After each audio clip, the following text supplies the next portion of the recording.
ఆంధ్ర క్రైస్తవ కీర్తనల నుంచి 120వ కీర్తనను పాడుకుందాము. రచన జాన్ చౌదరి గారు.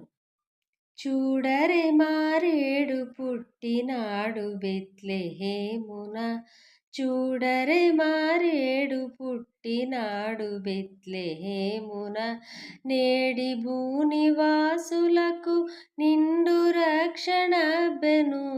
చూడరే మారేడు పుట్టినాడు బెత్లెహేమున, దూత తెల్పెవ్రేలకొక ప్రీతియగు ముచ్చటన్, దూత తెల్పెవ్రేలకొక ప్రీతియగు ముచ్చటన్, ఖ్యాతిగా దావీదు పురిని కర్త యేసు పుట్టుటన్, ఖ్యాతిగా దావీదు పురిని కర్త యేసు పుట్టుటన్, చూడరే మారేడు పుట్టినాడు బెత్లెహేమున.